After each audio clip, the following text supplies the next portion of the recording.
In the woods near Grand Tully, Perthshire, there once stood an estate house with a reputation so dark it gained a nickname that stuck: the most haunted house in Scotland. This is Ballechin House. And what makes its story endure isn't just the folklore. It's that the disturbances were serious enough that, by 1897, an organised investigation was mounted with help from the Society for Psychical Research, the SPR. Before the hauntings, Ballechin was simply a home, and homes carry people's pressures, secrets, grief, and conflict. The legend often begins with Major Robert Steuart, a former Indian Army officer who lived at Ballechin with numerous dogs, and was said to have believed in reincarnation and to have claimed he would return as a dog. After his death in 1876, stories swirled that his successor feared that return and had the dogs killed, and that the house was then left with something restless inside it. Whether that origin story is literal truth or later embroidery, it sets the emotional tone, a house shadowed by belief, fear, and death. The first widely cited report comes from 1876, a maid who claimed she saw something she couldn't explain.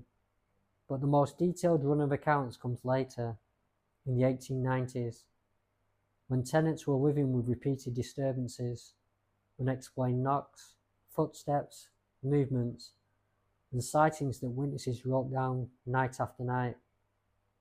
And that matters because it moves the story from a rumour into a record, whatever someone believes caused it. In 1897, John Crichton Stewart III, Marquess of Bute, helped organise a prolonged investigation at the house with involvement from SPR researchers. Among those connected to the investigation were Ada Goodrich Freer and Colonel Lemercier Taylor, names that later became inseparable from the controversy surrounding the case. Freer and others kept journals and wrote letters describing what they experienced during the stay. Accounts later compiled in the alleged haunting of B House, published in 1899.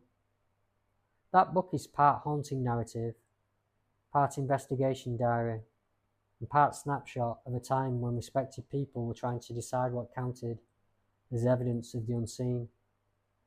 But Ballechin is also remembered for what happened after. Public criticism appeared, including claims in the Times era that there was no genuine evidence of anything paranormal, and that the inquiry had been mishandled. Even within the SPR orbits, doubts surfaced.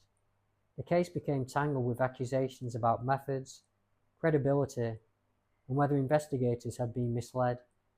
So Ballechin leaves us with two truths that can sit side by side: a thick body of recorded testimony from multiple observers, and a long-running dispute over how reliable those observations were and what they truly meant.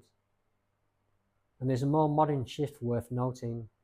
In recent years, original materials around the case, including the 1899 account, have become easier to access and re-examine through archives and digitised copies, prompting renewed interest in what was actually written at the time versus what later retellings added.